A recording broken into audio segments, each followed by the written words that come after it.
Je vous souhaite bienvenue pour une nouvelle leçon de français. Je m'appelle Yurinidina et on commence. Regardez les images sur votre écran. Qu'est-ce que vous voyez? Une foule, des jeunes qui protestent. Ils ont des pancartes dans les mains. Ils ont les slogans écrits sur ces pancartes. Non au racisme, vers à l'infini au-delà, frappe pas si tu m'aimes. Non au harcèlement. Les messages sont différents, mais l'idée est la même. Les jeunes luttent contre les problèmes sociaux et mondiaux. Notre sujet d'aujourd'hui est donc les jeunes et leurs attitudes. On va analyser un problème dans ces manifestations, trouver ses causes et ses conséquences, proposer des solutions en utilisant le subjonctif présent.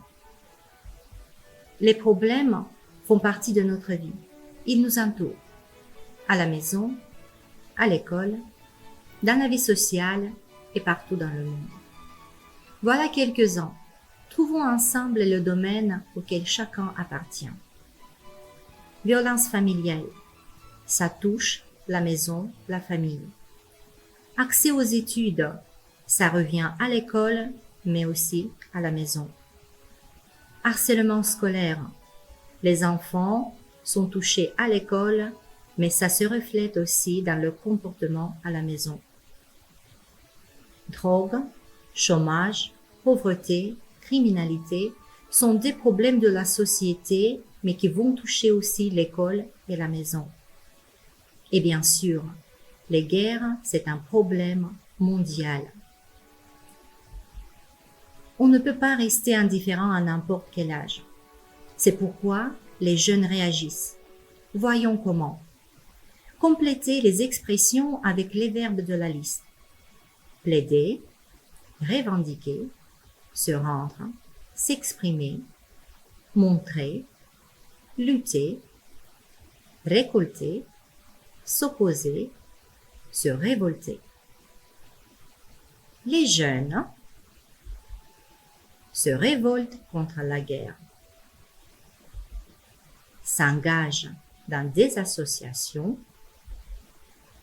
montrent leur méfiance pour la politique, luttent contre le chômage, s'expriment dans des graffitis, plaident pour l'amélioration du système d'enseignement, revendiquent le droit à la parole, s'opposent à la violence, récoltent de l'argent pour les personnes défavorisées, se rendent utiles à la société. Tous les sujets sont importants. Il n'existe pas de problème insignifiant. Mais comme il y en a trop, je vous propose de nous arrêter sur l'un d'eux. C'est à vous de découvrir lequel. Observez les 3 photos ci-dessous. Ça se passe où?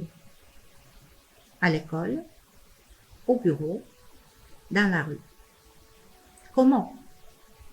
Les moqueries, l'abus sexuel au travail et une attaque le soir dans la rue. De quoi est-il question? Ce sont les 3 cas de harcèlement. Et c'est quoi exactement le harcèlement? Harcèlement, aussi dit bullying en anglais, est une violence répétée, continue, sur une longue période par une personne ou un groupe de personnes à l'égard d'une autre. Les attaques peuvent être verbales, physiques ou psychologiques. Je vous propose de regarder une petite vidéo et de répondre aux questions suivantes. Combien d'enfants se disent harcelés à l'école? Qui sont touchés par ce problème? Un parent peut facilement reconnaître que son enfant est harcelé. Quel type de changement signale le problème? Aujourd'hui en France, un enfant sur 10 se dit harcelé à l'école. Des insultes, des violences, des coups qui touche tous les établissements. Le harcèlement fait partie de ces phénomènes qui transcendent tous les clivages. Les clivages sociaux d'abord, tous les milieux sociaux sont concernés. Les clivages territoriaux, on voit ça dans tous les collèges en particulier, mais aussi malheureusement dans les écoles et dans les lycées. Première question extrêmement pratique pour les parents. Comment détecte-t-on que son enfant est potentiellement harcelé?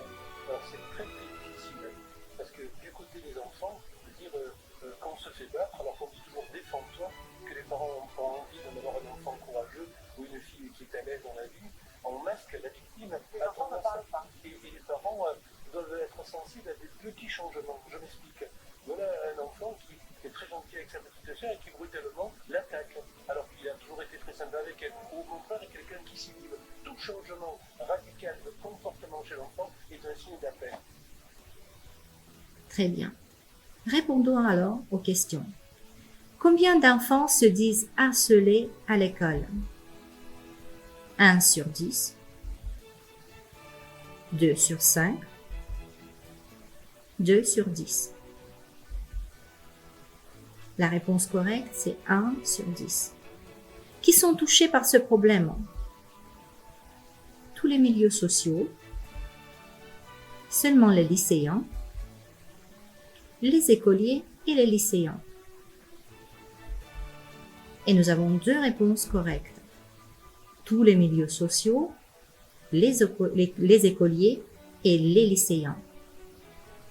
Un parent peut facilement reconnaître que son enfant est harcelé. C'est vrai ou c'est faux?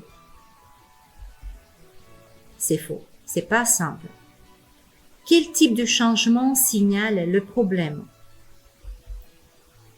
Un enfant qui devient agressif, un enfant qui s'inhibe, le parent victimise son enfant. Nous avons 2 réponses correctes.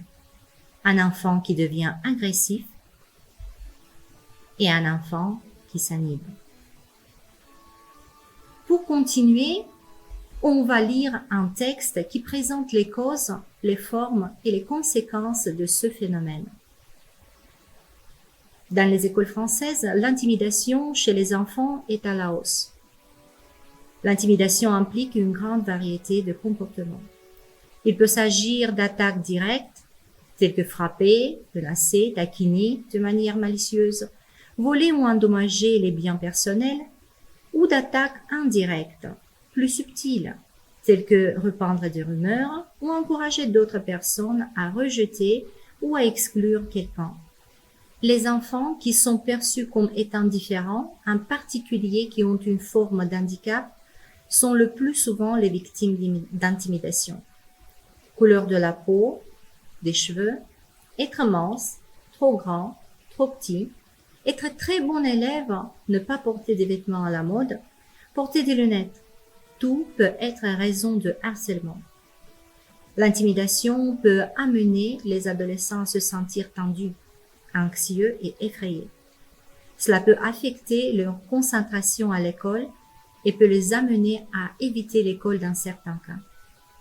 Cela peut affecter leur estime de soi et accroître leur isolement social, les rendant déprimés, anxieux et incertains de leur sécurité. Dans les cas extrêmes, l'intimidation peut être dévastatrice pour les adolescents à long terme. Certains se sentent obligés de se suicider. J'ai quelques questions à vous poser à ce sujet. Quelles sont les formes d'intimidation? Il existe des formes directes, comme frapper, menacer ou intimider, taquiner de manière malicieuse, voler ou endommager les biens personnels. Et des formes indirectes, répandre des rumeurs ou encourager d'autres personnes à rejeter ou à exclure quelqu'un. Je vous invite à méditer. Quel type d'intimidation vous semble le plus dangereux et pourquoi? Pourquoi certains ados deviennent victimes du harcèlement?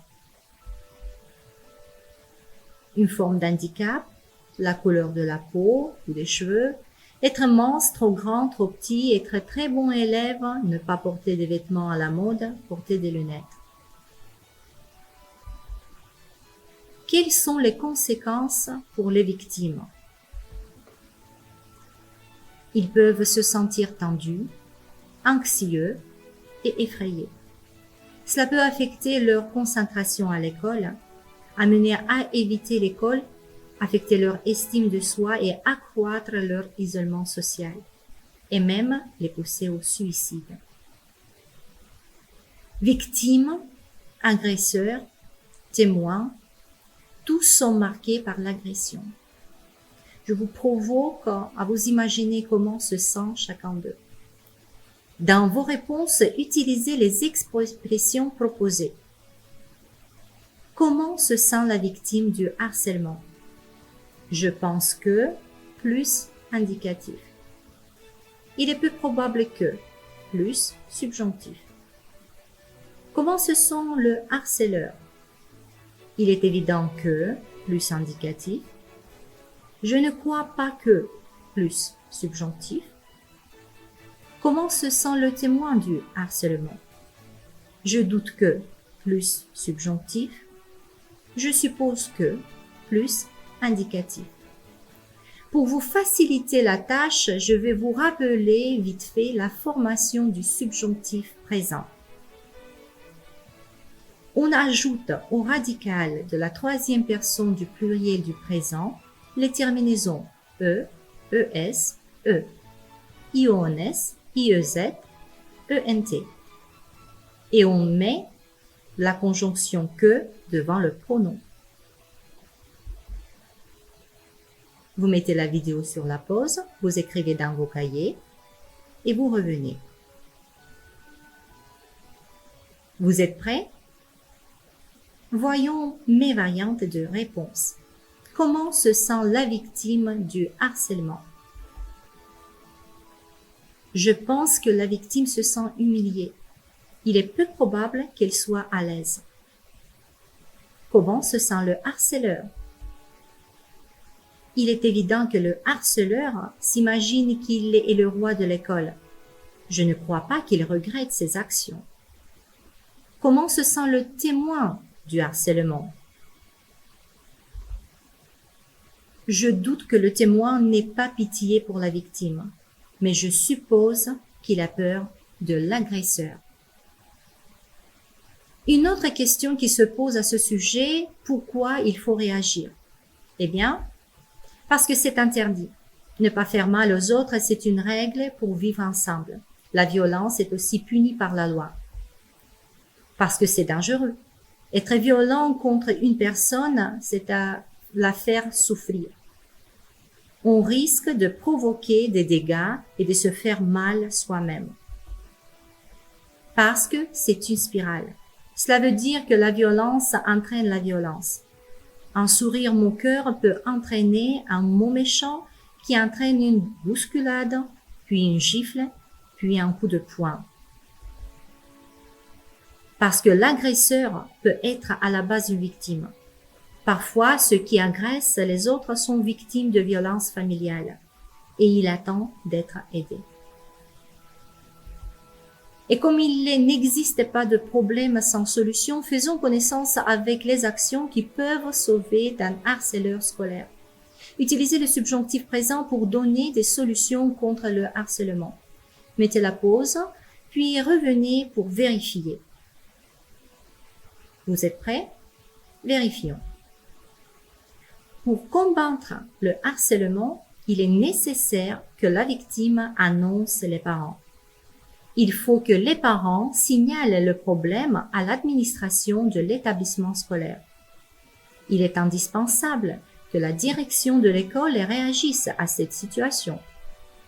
Parfois, il est essentiel que la victime porte plainte contre son agresseur.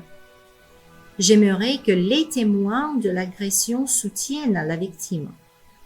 Je voudrais que tous les enfants n'aient pas peur d'aller à l'école.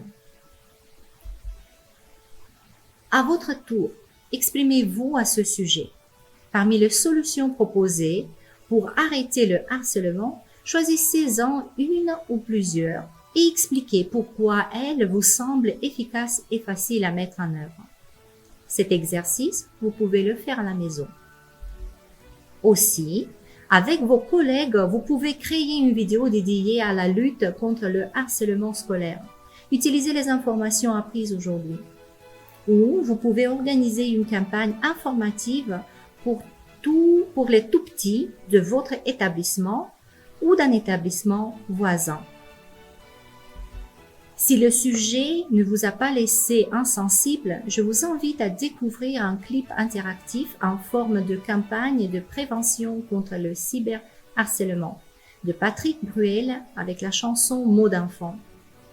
Et n'oubliez pas que le harcèlement, c'est haine, souffrance, racisme, suicide, sévices, silence, peur, rumeur, solitude, intolérance, mort. À mon tour, je vous remercie pour le travail effectué. Je vous donne rendez-vous ici. À la prochaine.